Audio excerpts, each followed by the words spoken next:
Solidarité, bonjour.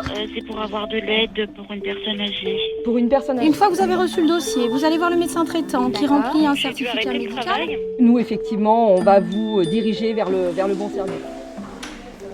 Alors voilà le centre d'appel Solidarité J'écoute. Donc ici on a 7 agents qui reçoivent les appels du 3001.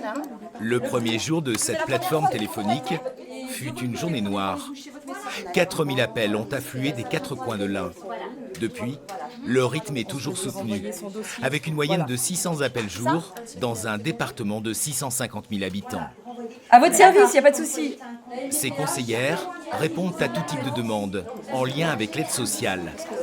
Donc ça va du handicap en passant par les dispositifs pour les personnes âgées, la petite enfance, les assistants maternels. Voilà, c'est très, très large et il faut donc beaucoup de connaissances pour exercer ce métier.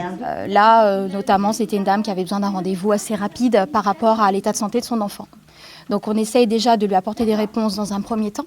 Et ensuite, on l'oriente sur une assistante sociale de secteur. Écoute, empathie, on prend le temps d'entrer dans la vie des gens. Je m'occupe de ma maman, ça fait 1 an. En quelques semaines, le service a aussi relevé que de nouveaux bénéficiaires décrochaient leur téléphone.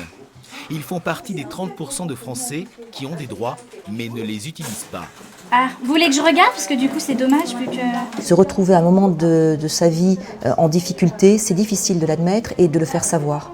Avec le 3001, il y a ce côté discrétion qui existe et qui permet à la personne d'exprimer son besoin. Et c'est important, c'est pour ça aussi qu'on l'a créé. On veut absolument aider toutes les personnes, même celles qui ne se manifestent pas habituellement. Il arrive que l'émotion envahisse l'entretien téléphonique, jusqu'aux larmes. Parfois, oui, ça peut arriver.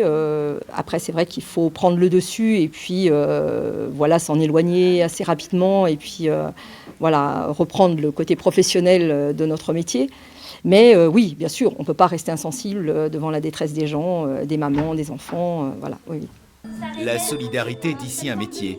Se rendre utile, un sacerdoce. C'est super gentil, mais heureusement que vous êtes là. Ça c'est aide gentil. beaucoup.